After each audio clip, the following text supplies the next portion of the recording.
Good afternoon, young ladies, spectators. Warmly welcome to the second squad in the girls' singles event in the European Youth Championships 2018. In a few hours, we will know the top four for the semifinals later today and the three medalists in the all-event competition.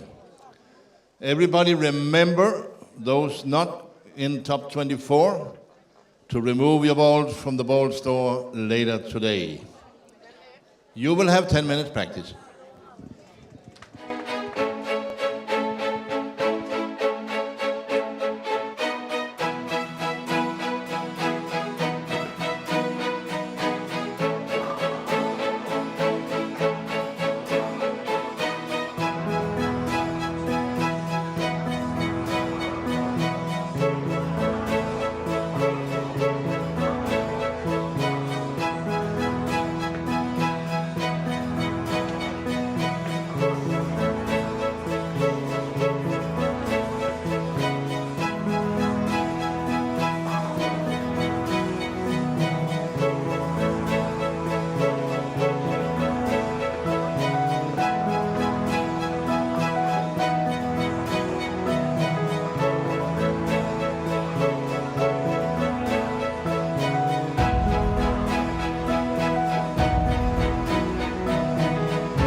Please stop practicing.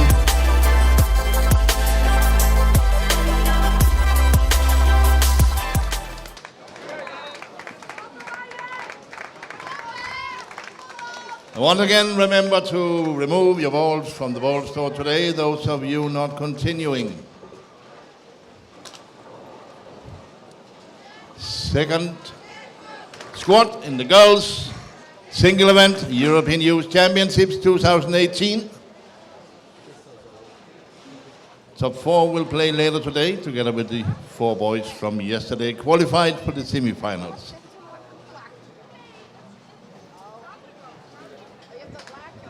We are not ready yet.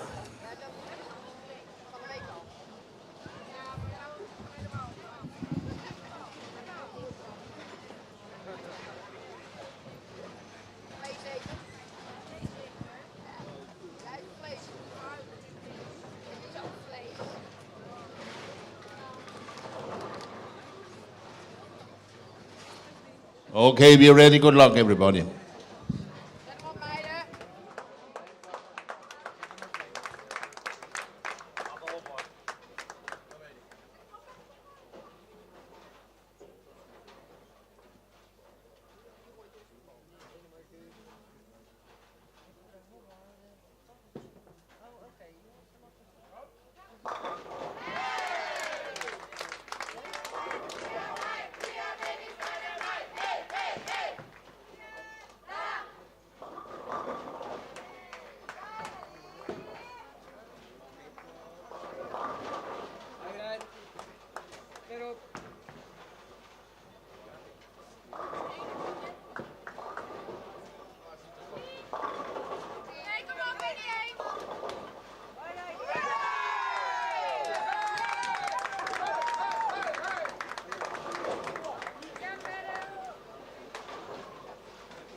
So we're live again with the second squad of the girls team here.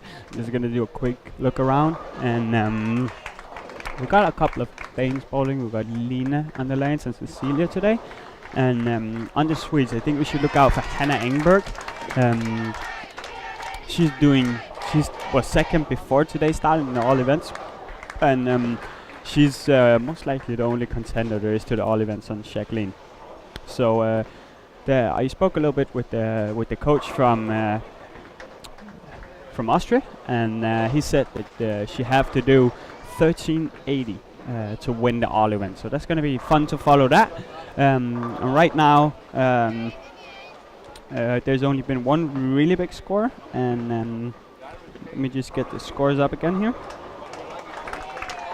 And of course, Jacqueline had 1402. We got the 1250 from Peppy Constry. That might be enough. Maybe Baudine Kleil from. I don't think her score will be enough on 1331 or 1231. Peppy Country might make it. I think we're going to see at least 2 or 3 bowlers going in this squad. They use a little bit fewer lanes today. They play a lot of games on the low numbers, which usually suits the girls a little bit better. The middle pairs is pretty good, and they don't use the high pairs of 17, 18, 19, 20. So I think the scores in this squad will be a little bit better, and we see a lot of good bowlers. One girl you should look, 2 girls you should look out for today, I think, is Team England. They got Izzy Allen and Sophie Thompson on. They're doing really, really good. I think that's a pair you should look out for. They're right now 5 and 6. Of course, the Swedes in 3 and 4, and then we got the Danes in 11 and 12. The girls from the Netherlands the Netherlands been really, really good this week. And now I know one of the coaches, George van Veren, and I actually bowled with him. And he's a really good guy to see ball motion and what's happening on the lanes. And I think that's one of the big factors on why they're doing so well, because they make the adjustments, they're ahead of the game. Obviously, there is some bowlers here that has a lot more experience than the guys from the Netherlands with bowling the EBTs and stuff like that. But I'm actually quite impressed with the team they got this year. Also was really well in the team event, won the bronze there. But yeah, I think that's the goals you should look out for. A little outsider here is on 9 and 10, Sara Sureb from Malta. She's a really, really good bowler. Would be fun to follow her and see how everything goes.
So as I said, there's a couple of lanes you should look out for.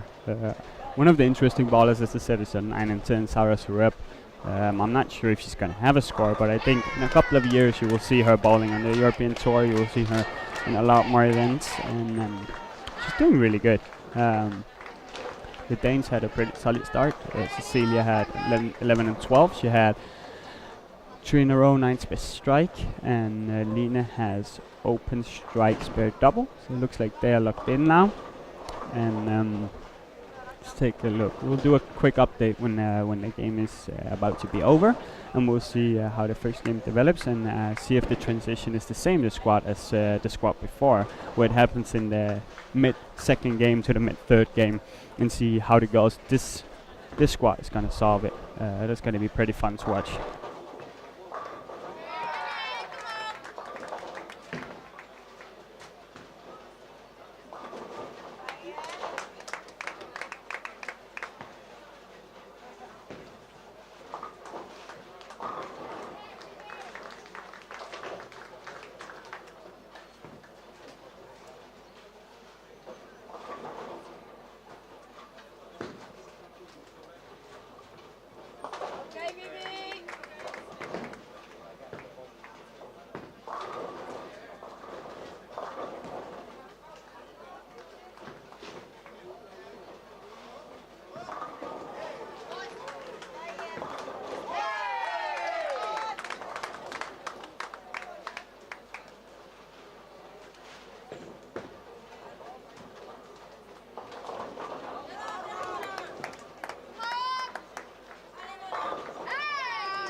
So I'm back on now. We are finished, almost finished with the first game, and so let's look at some scores here. We got 9 and 10. We got Sarah Sharep. She's at 180, and that was the outside I was talking about. I think, let me just look at some scores down here. We got Izzy Allen on 215 and Sophie Thompson on 252, which is quite a big score.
So we're back on the live stream now. I'm sitting here with Megan DK. And we got a question earlier today about females two-handed bowling. And that's a question I have a really hard time answering. So we got the question, why is there not that many females bowling two-handed? Is it because it's too hard, or what is the reason? Now you tried it, and what did you experience of that 3 months you were trying it? Well, I only played it for about 3 months, but during the part where I trained it and played it, I found it very difficult because I got easier tired, and it was pretty hard because I was going to use more of my body, and it was just physically hard. Okay, yeah.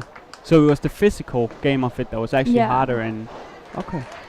After playing 4 games, I was very tired. So yeah. I remember it's you use a lot more muscles because one-handed bowling is swing, and you have to be calm, and you have to be relaxed. But in two-hand bowling, you have to have the speed, because I was very slow when I tried to bowl, and that made the reaction of the bowling pins very difficult. Oh yeah. So getting the speed on the ball was the hardest for you? Yeah. Yeah? It was. So how did you train it? Was there anyone that helped you with training it, or did you just try out yourself, or? No, the coaches gave me some drills to practice on, and like 1 step, 2 steps, and I had to focus on the release and how to move. So it was really, really difficult. It was like starting all over again. Even though I knew how to play bowling, it was so much different. So how was your experience with actually learning it? Was it hard, or did you think that it's easier than one-handed, or was it easier to learn the one-handed game and get the speed up on that, or how do you look at it? Well, it's a long time ago since I've started bowling, so but I think it's kind of the same if you start with 1 or 2 hands. It's just I think it's easier to play with 1 hand if you're a girl, because you don't have that that many muscles and stuff. And but though, in the other hand, if you start with 2 hands, because the ball is too heavy, it's a pretty good idea. So it's a possibility too. Because that's a lot of the boys, they started bowling with 2 hands because the ball was too heavy, and myself included. Yeah. So why did you change? That's a question I wanted to ask you. So you were a really good one-handed bowler, and you did really good, but what was the reason you changed? Was it because that you didn't have enough rev rate and strike enough, or what was the reason? Actually, it was kind of my coach's idea, because there was a time we were to a national team gathering where they told us that we should try playing with the other hand. Like if you were right-handed, you should play with the left, and or even though two-handed, 2 hands. And they saw me throw 1, 2, 3 shots, and they actually thought I had a really good rhythm in the game, and they saw a possibility to develop my game in another direction, because, as you said before, there's that's not many girls playing with 2 hands, so it would be very unique, though. Exactly, and I think the first girl that does that in a EYC like this will have a huge advantage, because on the European tour we mix boys and girls, so we'll have the lanes break down a different way, because the men's obviously hook the ball a little bit more and often throw it a little bit harder. So, but in this youth tournament, it's only boys on one squad, and then we have the girls on another squad, and a lot of girls is standing to the outside. So, but actually, when I was out playing in the DVA Junior Masters in Sweden, I actually noticed that some small girls actually played with 2 hands. Oh, but wow! As I saw, and as I actually also think myself, it's very hard, because the girls, they were already tired after the warm-up. So yeah, but they're very small, so Yeah. they have lots of years. Yeah, exactly. But I also think that if you're gonna do it as a girl, I think we're gonna see more and more girls, as you say, that's coming up and playing two-handed now because they realize it. But also, as you try it now, it's hard to change from one hand to two-handed because it's very different. And You have to be very patient to exactly. switch over. And if you get selected for a European Youth Championship, you just want to do your best, and that's probably not the right time to change a style, even if it gives you some benefits. But you ball a lot with one hand, and you're really good at it. Obviously, you won a lot of things and got a contract with Brunswick. So try to talk a little bit more about what does the balls do for you here. Did it help to get that contract and get some new balls in the arsenal and get some balls that's fresh? Well, when I started with my contract with VBS, it actually I took off my, what do you call it? I don't actually know. We have to look that up. The But wrist supporter. Wrist supporter, yeah, exactly. So my game were totally different. I got more rev rate and I could use my hand more. So in that it was kind of better, but it was also difficult, and there was a lot of practice and training, just also physically, but also bowling. So you made a lot of changes during the last year here. Yeah, exactly. So I'm actually very proud that I actually could win 2 medals without my wrist supporter. Yeah, but that's a big difference because what I usually see with the wrist supports now, I see a lot of girls on the tour having it, and a lot of them is going back to the other way as you, taking it off, because it creates less rev rate, but it creates accuracy. So you're able to have your hand in the same position every shot, and that's a lot of girls that doesn't have that muscles in the hand. They have a hard time actually getting on the ball and under the ball. So how have you experienced the change? Has it been a lot of sore muscles and a lot of training? And it was very difficult in the beginning, but I knew I had to do something with my game to up, because it was either playing with 2 hands or taking off my wrist supporter, and I took off my wrist supporter because I wanted to give more reps, more reps and more opportunities with my game, and I'm happy with it, and I just need some more practice because, as you said, you need to be very accurate and you have to be very precise, and I wasn't that precise in this tournament, and that's why I didn't score that high. That's usually just to clarify, that's usually what you're really good at. You're so accurate. And I used to be very, very accurate, and I was very spare safe, if you can say it like that. Yeah. But during this competition, it was a bit hard, and there was a lot of games you had to play intense, also in the semifinals, and it's a lot harder because the consistency will go down when you take off and make changes, take off the wrist supporter, ball two-handed, and just that you had the 3 months period where you ball two-handed. That also means that you will ball less one-handed, and you skip the practice there. So you can say that you tried a lot of things, and I'm really impressed that you actually won a couple of medals here with all those changes during the year, because it's not easy. I tried it myself with my injuries. But I had to take some chances, because if I didn't take any, I wouldn't move forward, and I wouldn't develop myself in my bowling. Cool. So how have you, now I know you're really serious about bowling and you're really serious about the education and stuff like that, and I know you're good at eating the right things and doing the right stuff for the tournament. So how have your preparation been for this tournament? Well, I have practiced a lot, about 12 to 14 hours per week, and that's bowling, and 4 to 6 hours fitness, training my body, the whole body. And I had this goal that I had to play my best, and in order to do so, I have to eat clean, and I had to have about 8 hours of sleep every day to be prepared to this competition. And most of all, I had to have a really good bond with my team, because in order to get team spirit, you have to be a part of it and really show you that you're interested. Cool. So now I know. I've been on the national team myself for a couple of Oh, years, really? and back then I knew we were going a lot. We'll do a lot of lessons in communication Yeah. and how do you deliver what you're saying to your next teammate and stuff like that. So how have the preparation for the communication been, and how have you done it? Because I actually think your communication on the team is pretty good. Yeah, it is really, really good.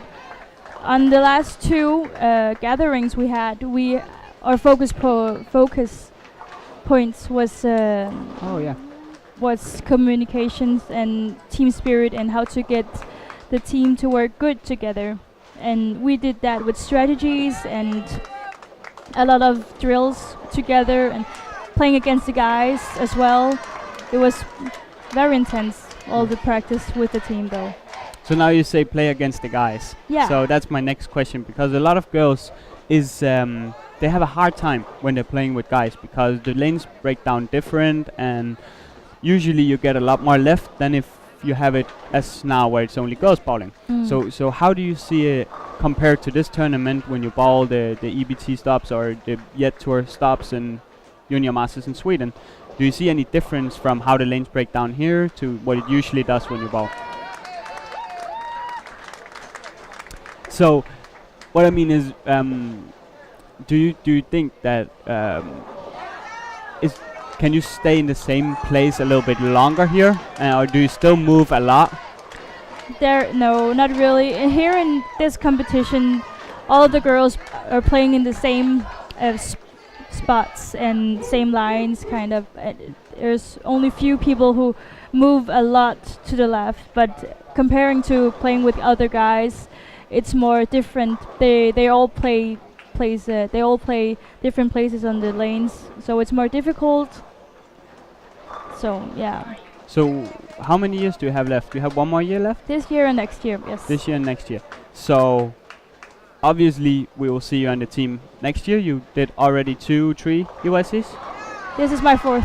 Fourth EYC, so you'll play your fifth next year. Yeah. That's impressive. Perhaps if the coaches cheers me. Hopefully they will, but yeah, you're going through a development here, and you changed a lot of things, and obviously you need more practice, and you put the time But into it. I'll also be participating to the EYC in June with the women. Oh yeah!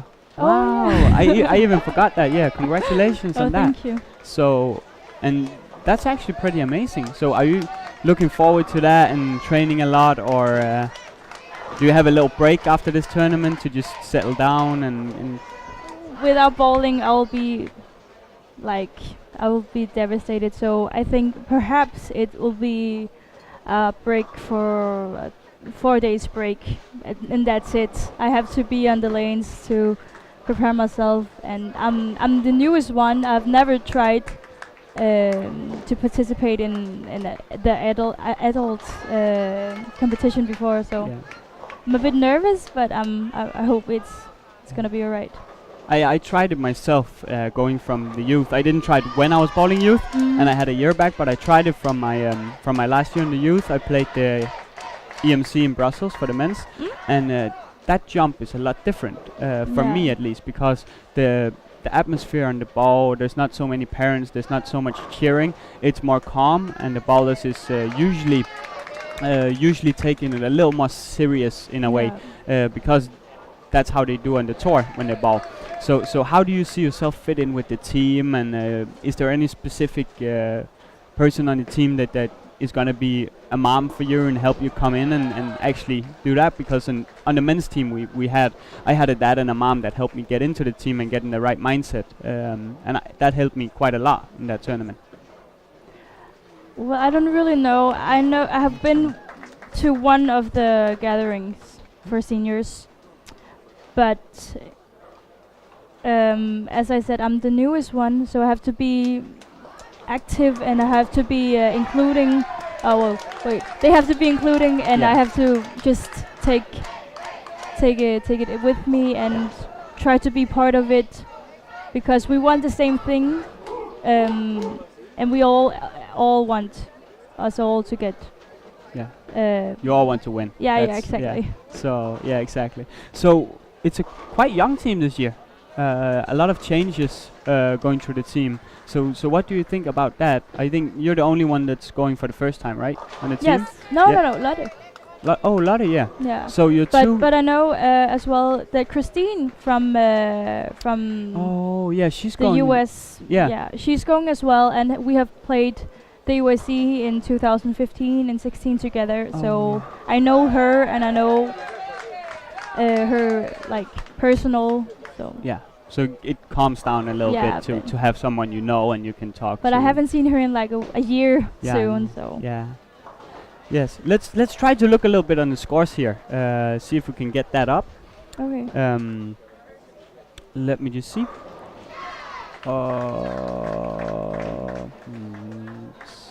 Should be.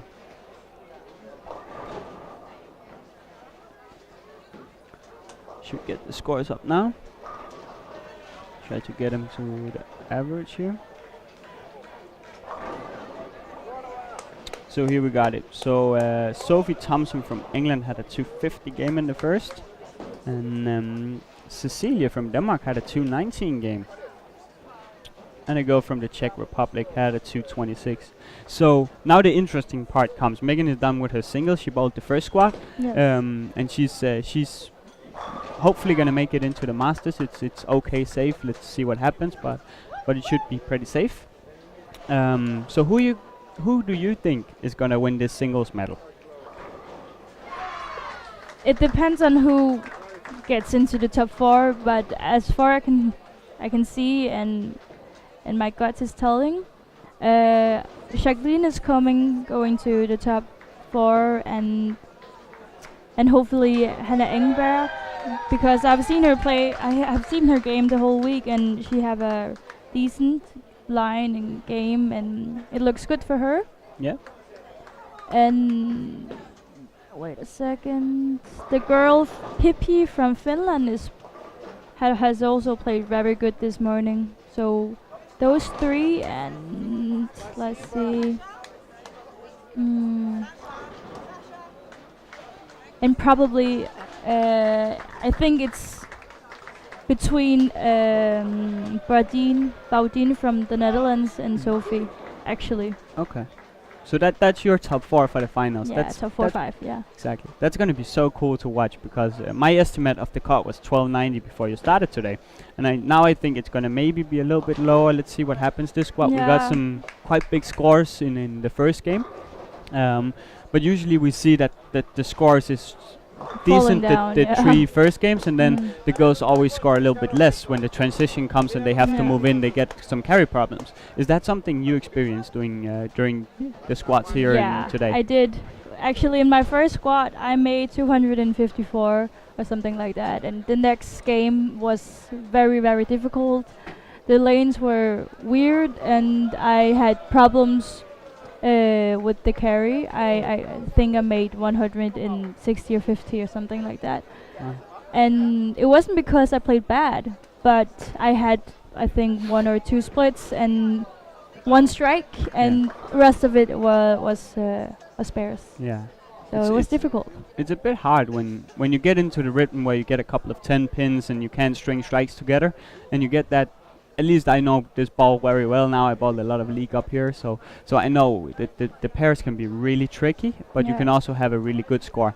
So and that's what we saw from the boys yesterday, that they actually figured out how to move in, and we saw it in Jacqueline today. I said it in the first squad that I think more girls should try to get left earlier, Yeah. because they will get the push from the inside, and they'll get a little bit of hook from the outside. It also depends how you bowl, but the girls with a little bit higher rev rate should always move a little bit more left than the rest. Yeah. And I think that's what we saw on Jacqueline today. And then she just tried to stay up more in the back of the ball. It's going to be fun. We're going to get her on later for an interview. And so how did you experience this championship? Now we talked a lot about bowling, but more the social life. Has it been fun? Has you been doing a lot of stuff, just laying on the room, or what have you been doing? I've been a lot with my team because we have such good So social. Yeah, exactly. So you socialize good with Yeah, the exactly. team. Yeah. exactly. So the Danish team or The Danish team, yes, and I've talked a lot with William Oh. Svensson, Yeah. because we are staffer together, and of course. we discuss who's gonna post the different posts on Facebook and stuff. Oh, so you make posts together and or Yeah. Or I make him. That's nice. So now you're bowling the Masters. We don't know who you're bowling against yet. No. But what is your game plan going into the Masters now? Now I know you're one of the best female bowlers we got in Denmark on the match play side, and you're really strong on that. So I have a good expectation for you on bowling the Masters, and I know you're really strong at it. So what's your expectations for yourself, and what is your game plan going into that? Well, the Masters is the discipline I actually look forward to. Yeah. Even the most, because it's not just one game, it's over 3 games and you have an extra shot and extra chance. And I really enjoy playing Masters because also the atmosphere and all of the... Yeah, it's pretty cool to see the atmosphere here. Also the Masters, what I like about it is that usually we get to a point where we always get heads-up matches. So you compete against each other, and you can really see the fire in the eyes when you walk back. Now I saw you in Finland on the live stream last year in the Masters and in the singles, and you won the singles last year, which was pretty amazing. And I don't know if this is a fact, but I think you're one of the only girls we had that won the singles, in at least in my time. We didn't have a lot of single medalists, so that's pretty amazing. That's one of the harder disciplines to get a medal in.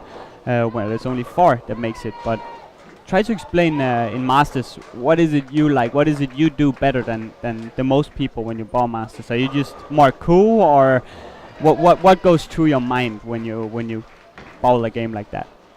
Well, it's all in my head actually, because whenever I get a negative thought in my head, I just accept it and then focus on the job I have to do. And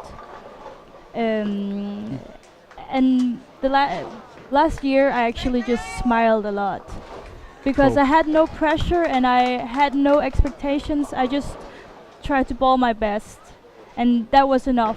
Yeah. So one shot at a time, and just do your best every being shot. in the present. Yeah. So now we got the scores up for the second game here, and and we got some pretty amazing scores here. Yeah. Sophie Thompson from England is on 501. That's impressive. Yes. Now you know how different pairs is and how hard it can be to consistent score that high. And we got Hannah from Sweden. You mentioned Hannah. Yeah. And Sophie yourself. And we got Lina shot a really big game now. So we actually, I think my cut number is going to be even closer about this squad with the 1290. But who do you think is going to the final? Who do I think? Obviously Jacqueline is going to make it. Yeah. It depends what happens in the third after the third game here. I have a feeling that 1250 won't be enough for Peppy. So I would go with, obviously Sophie is a really good contender. She's 100 over right now, so she just have to play 40 under for the next 4 games to be in. If someone else doesn't beat her, to beat Peppy. And Hannah, as you said, has a really solid line. She bowled solid all week. I think she's going to make the singles, but I don't think she's going to win the all event. I think she's going to be chasing it, and she needs 1380, which is a really high score to win the all events, but I think she's going to make it. What do you think about Lina? Do you think she have a chance? I would say A chance. I would actually say I think Cecilia has a better chance of making it. She looked really good, and she's playing more to the left. I think we will see a little bit. I think Lina is going to shoot one more big game now, and then I think that she's going to struggle a little bit with carry.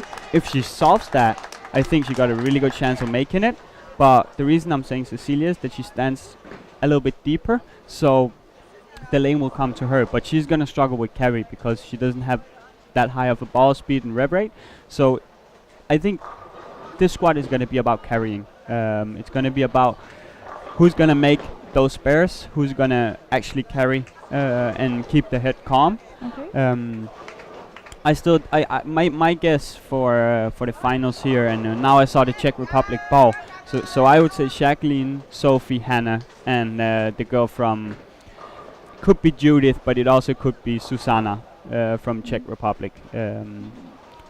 I think she's going to be one of them that's going to struggle a little bit in the third, fourth game.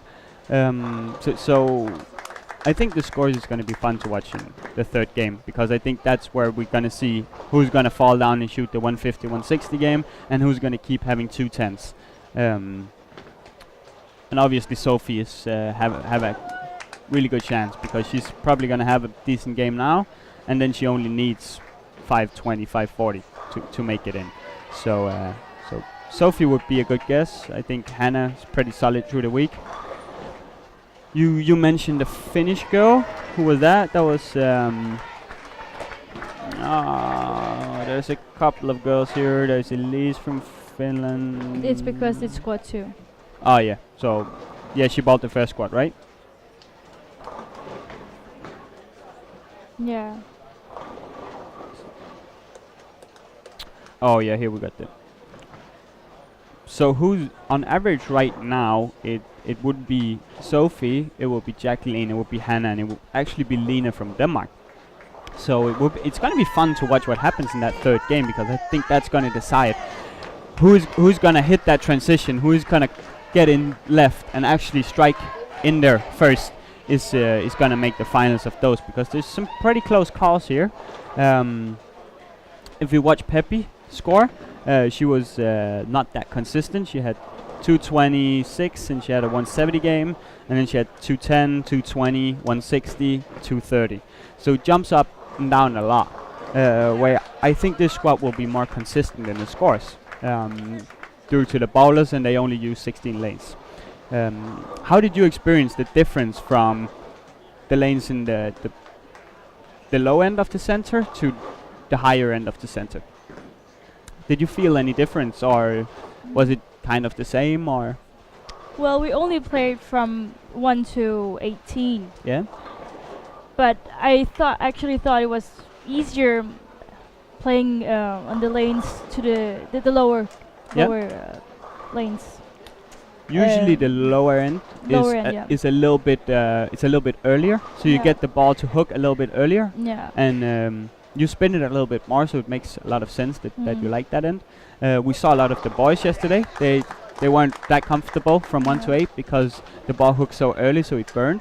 But actually on team, I thought it was easier on the lanes 1, 2, 3, 4, 5, 6. Okay. Because all the girls were standing in the same area, and we didn't really have to move that much because the lanes were kind of the same. So let's see if we got any questions coming. Let me just watch that. I think we got some on the Facebook post here, and let's follow up and see if Christina was happy with our answer about two-handed bowling.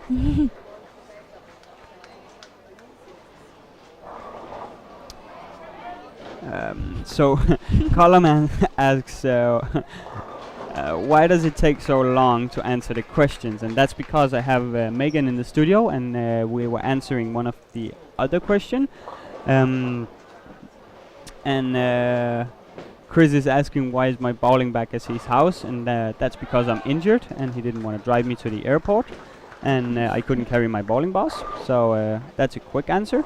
And otherwise, I think we answered Christina's question. Why is girls not playing two-handed bowling? Is it too hard? And I think your answer to it was it's a lot harder than playing one-handed as a girl. Yes. And my theory about the boobs and you can't swing the ball is probably not right. I don't know if it's possible. I didn't struggle with that though. That's perfect. So girls just need to go a little more to the fitness center, get a little bit stronger, so they can throw the ball with two hands and start as early as possible. Isn't that the answer? Yeah. That was Why not? Why not? Yeah. It would I be agree. nice to see. Exactly. So I think that was about it. I'm not gonna take more time from Megan. She have to prepare herself for the Masters now, and as she said earlier, she's eating clean and she needs to get some food, and everything is good. And thank you for your time. I wish you the best of luck in the Masters. Thanks.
Сразу пробросил и сразу страйк.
So we're back with some scores here, and Sophie Thompson from England is on 7:15. Right now on the average, Jacqueline Vittori is second, and Hanna Engberg from Sweden is on 6:62. And Susanna Ulierova from Czech Republic, the girl I was mentioning, I think we're going to see a decrease in her score now. She's throwing it a little bit more straight, and I think she's going to get caught up a little bit in the oil. But she's at 6:47. Cecilia had 2:13 this game. That's the girl I was mentioning from Denmark. I think got a pretty solid chance. She hooks it a bit more than most girls, and she's pretty solid through all of it. So if she keeps the pace now, she's on 70 over, 60 over, something like that. So that's pretty cool. I will be back with an update after this game, and I'm just having a chat with Megan again, and she did a really good interview. So I'm looking forward to listening a little deeper into what her thoughts was, and I'll try to comment on it next time I go on the stream.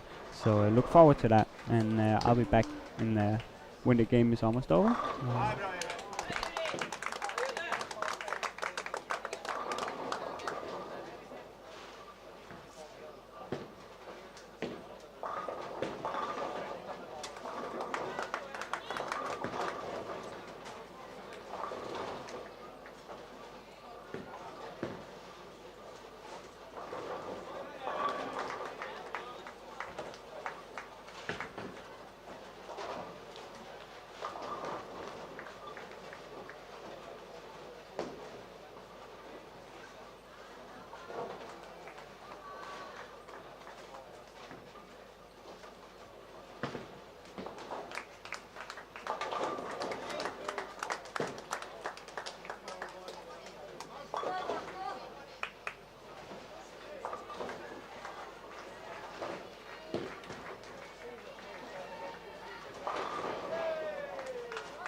So we're back with the scores for the fourth game now, and Sophie Thompson had a 195 game, so she's on 910.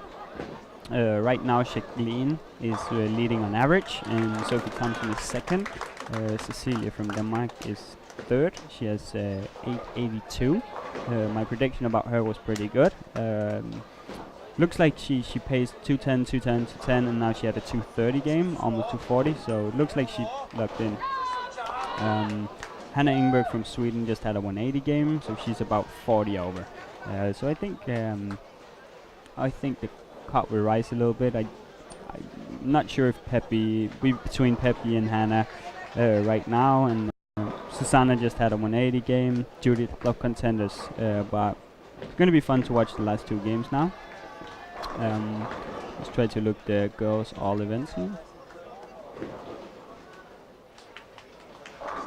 And right now the cut for top 24 on average is 187.6 pins before the last two games, and that's Daria Nedoseva from Russia. And yeah, so let's follow that and see what the cut is going to be for the girls, and hopefully we get some Danes in the cut. Lena's in right now, Megan is in. We actually got all 4 Danes in, I think. Let me look here. No, Cecilia's in, yeah. So we got all Danes in the cut right now for the girls, which is pretty impressive. So hope they can stay there.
People to Madrid, säger det.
then. So now we got the scores up for the 5th game, and we got Jacqueline is first on average, Sophie is on 1118 points second, and Cecilia from Denmark is third on 1066, and then we have Hannah Engberg from Sweden, that's 1056, and Judy Freeman from Sweden on 1055, and of course Peppy Constry on 50 over, so it's going to be pretty close. This cut is probably going to be either 50 over or how the pace is going to be now, and it's going to be fun to watch the ballers. I'm going to take a quick look at how they ball, and I'll be back with an update in about 2 or 3 minutes.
So I'm back on the live stream now. I just had a chat with 2 of the Danish players, Megan and Andreas. And Andreas is out of the Masters, so he's out of the championships now. And we're not going to see him on the lanes anymore. Megan most likely is going to make the Masters, so we will see her on later on tonight. And quick update here, the start of this last game.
So Hannah Engberg from Sweden started with a double on lane 13-14, and let me just take a quick look here, walk down a little bit.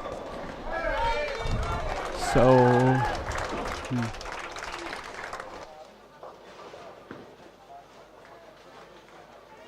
the Danish girls is on 5 and 6, and Cecilia is taking her shot now. She's on spare, so a solid start for her. As we mentioned, she should be okay and should be in the cut with a 2-0 game now. Depends on the other scores, of course, but my prediction is if she shoots 190 2-0 right now, she should be pretty close to making the singles finals. And now she struck, so she's looking pretty solid. She looks like she's locked in. Hannah Engberg from Sweden. Looks like she's gonna start striking a little bit now. Try to see if I can get some scores up on the all events.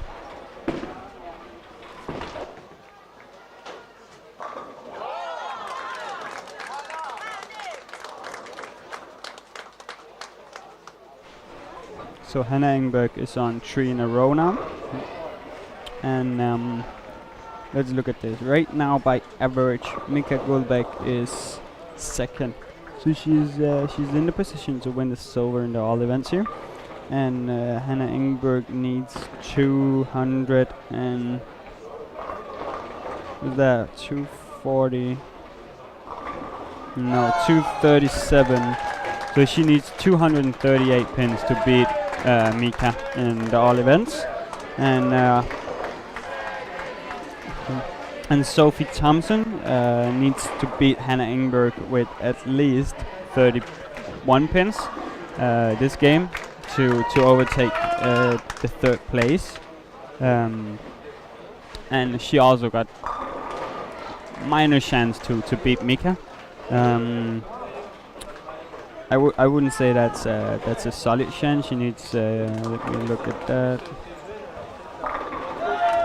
She needs 279 this game, or at least 270.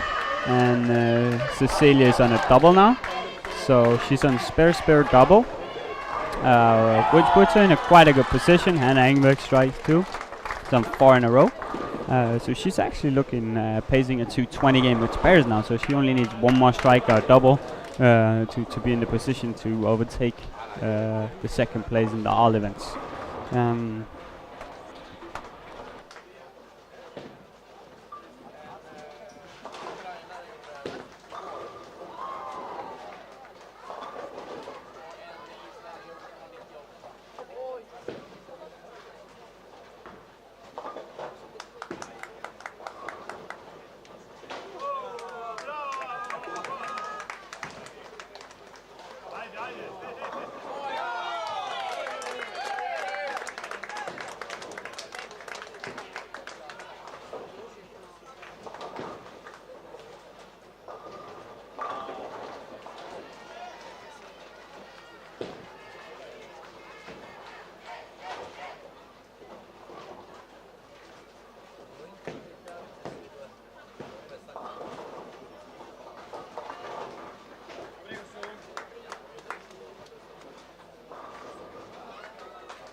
So we got a question from Christopher Sloan. What are you hiding?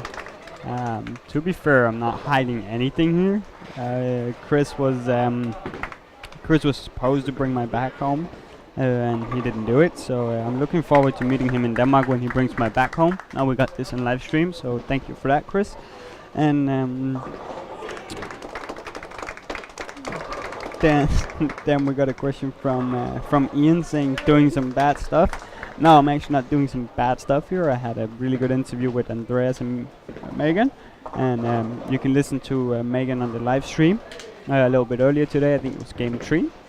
After the squad, we're gonna get Jacqueline Vitora from Austria on with her coach Benjamin, and we're gonna ask them a couple of questions about how does it feel to shoot 1400 and how did she prepare and stuff like that. So a little bit more on Benjamin's role on the team and stuff like that. So be ready after this. We'll get them in the studio and we'll do a quick interview with them. Let's have a look here. So Hannah Engberg 8 spare, so she needs one more double right now to be in the position to beat Mika. Maybe a triple actually. I can't really count that out. Cecilia Dam put down a 10 pin. See if she spares that one. So Cecilia spared that one, so she's pacing 200 right now. So she just needs to spare out. It should be pretty safe that she's gonna make it.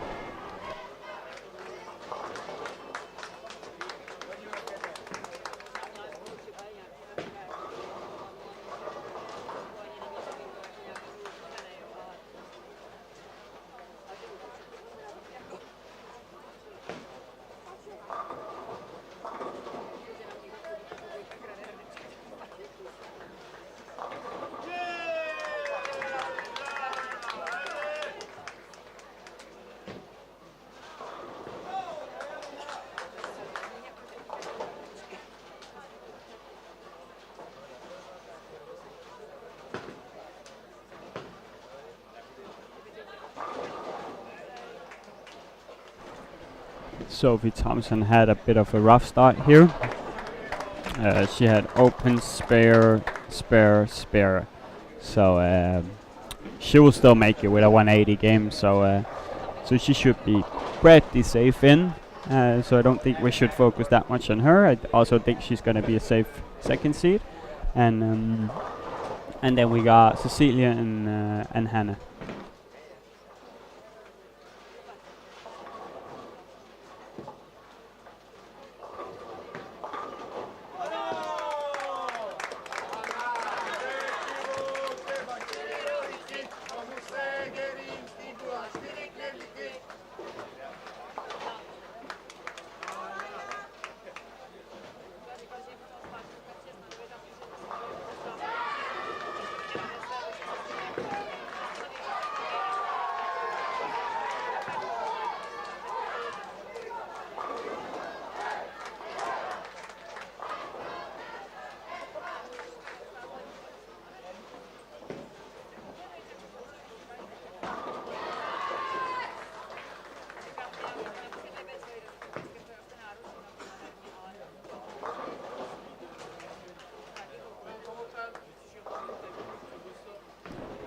So the two Swedes, Judith and Hannah, is on 55 over, 56 over. Judith is struggling a little bit right now. She have open, open, 3 in a row, open, and a 10 pin. And Hannah is doing a lot better. She has 4 in a row, spare, spare. And Cecilia is on spare, spare, double, spare, strike. So right now it looks like we're gonna have Jacqueline Ventura first, Sophie Thompson second, and either Cecilia or Hannah fourth and third. So I'll give you a quick update in the 8th or 9th frame, and we're gonna take a little break.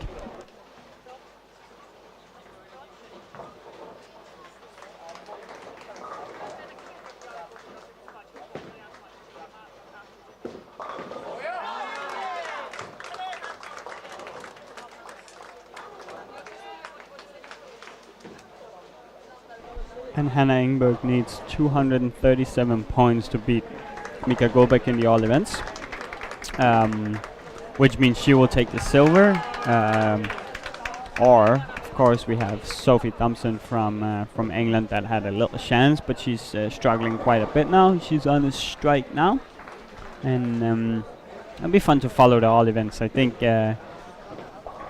think it's going to be between Mika and Hannah Engberg, who's going to have the silver and the bronze. And congratulations to Jacqueline Ventura from Austria with the gold.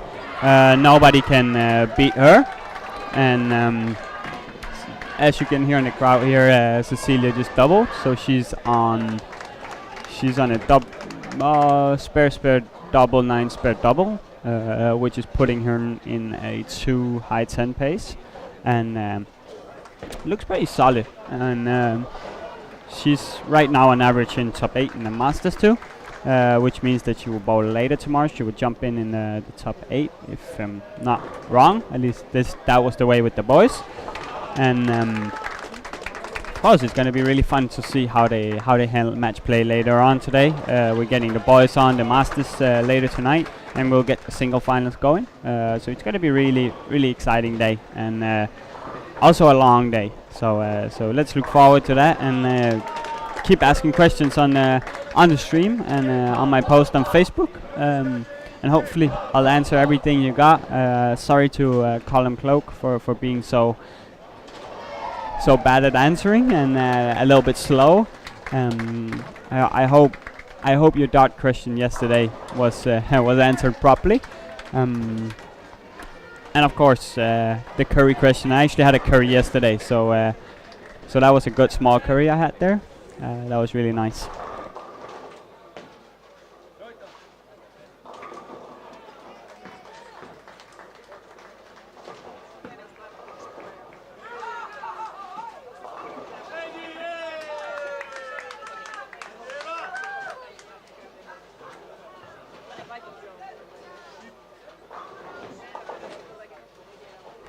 So Hannah Engberg put a 3 pin down right now. So she's looking at 220. She has to double she has to double, I think, to be in. Let me watch this. No, she actually have to strike out now, if I'm not wrong, to beat Mika.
So now we got the all event confirmed that Hannah Engberg can't catch Mika from Denmark. So Mika is gonna win the silver in the all events, and Cecilia is on a triple now. So it looks pretty strong for her. And let's see this shot, hook.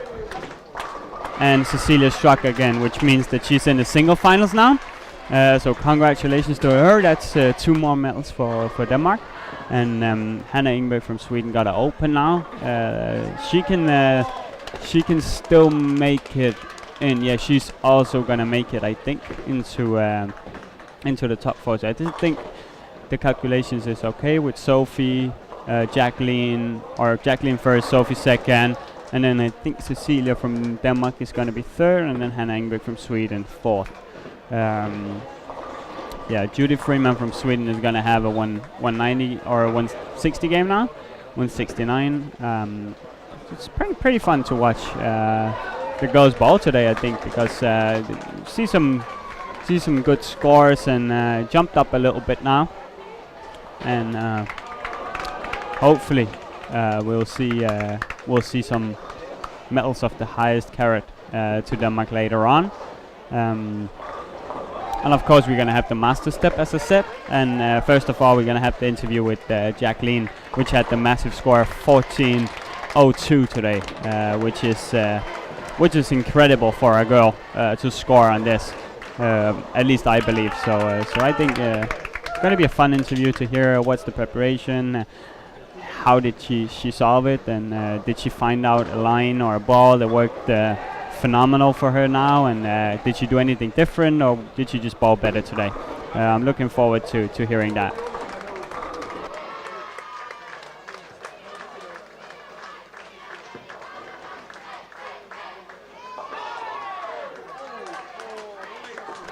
So it looks like Cecilia is gonna have a 250 game now. She's on 198 in the 8th and a double, so she's at least a 240, maybe a 258 if she strikes out. And that's going to put her on 1320-ish, and really fun to watch her. We've seen some better scores today from the girls than we usually, or we have done the rest of the week.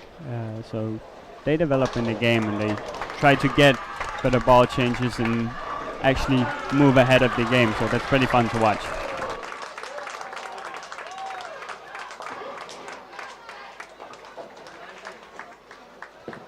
So Cecilia is going to have 250 something this game, She struck the second in the 10th. Congratulations with another medal, and that's perfect. So Cecilia is going to be the third seed, I think, maybe the second. Let's watch out here because Sophie's struggling a little bit. So I think Cecilia will have 13:24.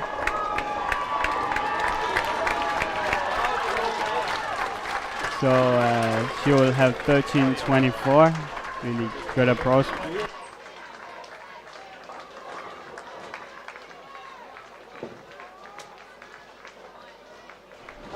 So Cecilia down from Denmark is on 13:24. Let's see here, Sophie Thompson. Sophie Thompson can strike out 13:24 for the second seed, but otherwise they will swap around, and I believe we'll get Hanna Engberg in from Sweden on the.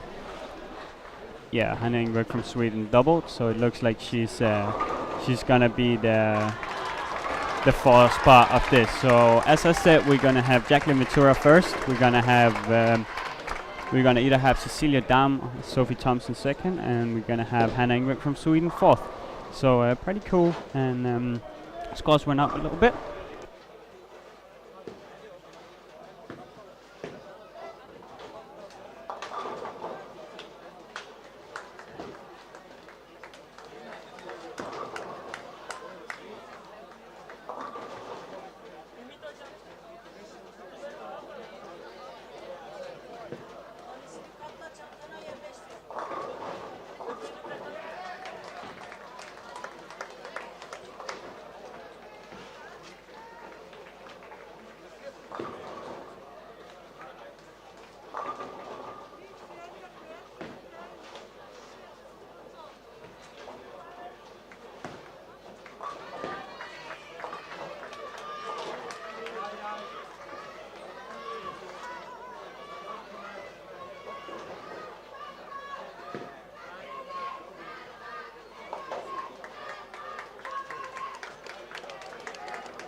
So as I said, the 4 semi-finalists for the girls is going to be Jacqueline Ventura, and then we're going to have Cecilia Dam on second place, Sophie Thompson on third, and Hannah Engberg fourth. And on the boys, we're going to have William Svensson, Tim Savenek, and we're going to have Gears Britten. And I can't actually remember who's last seeded. Let me look that up. For the boys, that was yesterday, so I can't really remember. Boys singles. Get it here. Yeah, Maxime Dubois is third. So we got William Svensson first, Tim Savenek from Slovenia second, Maxime Dubois third, and we got Geir Skrytten from Norway on fourth. So that's pretty cool. We're gonna have some cool finals. We'll be back in a little bit of time, and I'll comment on the finals.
This was concluding the qualification in the girls singles, and we can announce the top 4 to be Jacqueline Ventura from Austria, position 1. Cecilia Dam from Denmark, position 2. Sophie Thompson from England, position 3. And Hannah Engberg from Sweden, position 4. The semi-finals will be Austria-Sweden, Denmark-England. And the medalist in the girls' whole event, the gold goes to Austria, Jacqueline Vitura. Silver goes to Mika Gullbæk from Denmark. And finally the bronze to Hanna Engberg from Sweden.